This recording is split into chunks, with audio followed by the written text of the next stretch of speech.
সকলকে জানাই শুভ সকালের শুভেচ্ছা। আজকে সকালবেলা একদম সকাল সকাল ছাদে এসেছি আমি।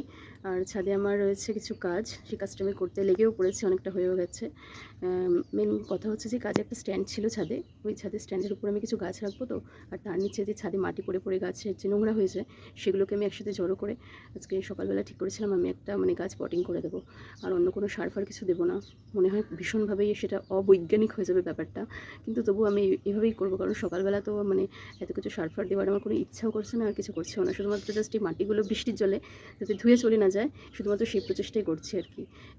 গাছগুলোর মধ্যে এই যে টবের মধ্যে মাটিগুলো দিয়ে জাস্ট গাছটা পটিং করে ছেড়ে দেবো, তারপরে দেখা যাবে যা হয় হবে। আর এটা আমি দুদিন আগেই করবো ভেবেছিলাম, কালকের বৃষ্টির জন্য আর কিছু হয়নি। তো আমি অপেক্ষা করছিলাম যে কখন শুকাবে ছাদটা, আর আমি এই কাজটা করতে লেগে যাবো। ছাদটা শুকিয়েও গেছে, একবারে আমার ঝাড় দেওয়া হয়ে গেছে পুরোপুরি।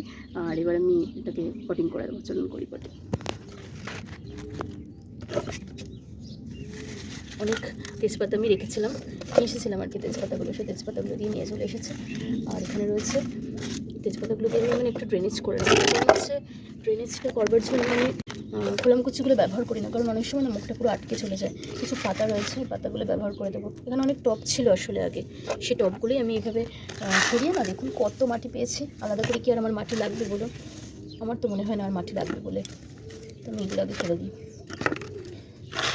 ঘাস পাতা যা আছে সেই সময়টা আমি জাস্ট করে দিলাম। আমি দেখেছি এইভাবে গাছ করে কিন্তু অনেক ভালো ফল পেয়েছি, জানেন তো। তো সেজন্য আমি এইভাবে করাটাই বেশি প্রেফার মনে করি। যে ঘাস পাতাওয়ালা মাটি, এর মধ্যে বালিও ছিল কিছুটা, তো আমি এবার এইভাবেই জাস্ট করে নিই। একটু মাছটা কাট করে নিলাম।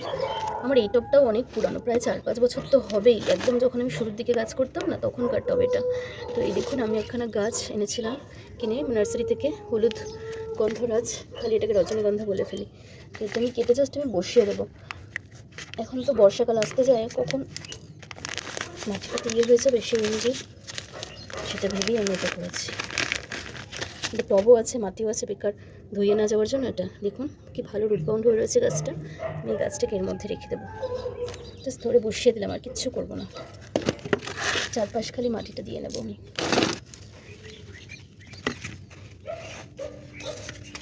কোনো সার ফার দিলাম না, জানি না গাছটার কীরকম গ্রোথ হবে, পরবর্তীকালে দেখবো কী করা যায়। ঘাসগুলোকে জাস্ট ফেলে দেবো।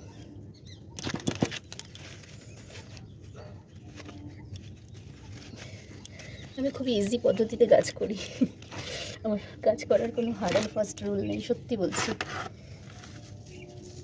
আমি জানি অনেকেরই হয়তো পছন্দ হবে না এইভাবে, কিন্তু এই মাটি, এগুলো তো মাটি, মাটি রয়েছে, বালি রয়েছে, পাতা সার রয়েছে, আমার মনে হয় না আলাদা করে আর কিছু লাগবে। গাছ করার মেন উপাদান তো মাটি, বলুন। আর মাটিতে যে গাছগুলো হয় তাদের কি আলাদা করে কোনো খাবার লাগে? হ্যাঁ, টবে করি বলে হয়তো টবের জন্য আলাদা করে খাবার লাগে, কিন্তু এই মাটিগুলো ভীষণ ঝুরঝুরে মাটি, ভীষণ ভালো মাটি।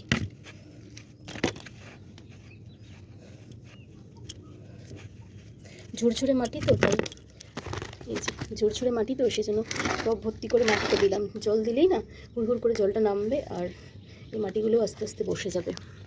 তো চলুন আজ এই পর্যন্তই থাক, পরে আবার দেখা হবে, টাটা।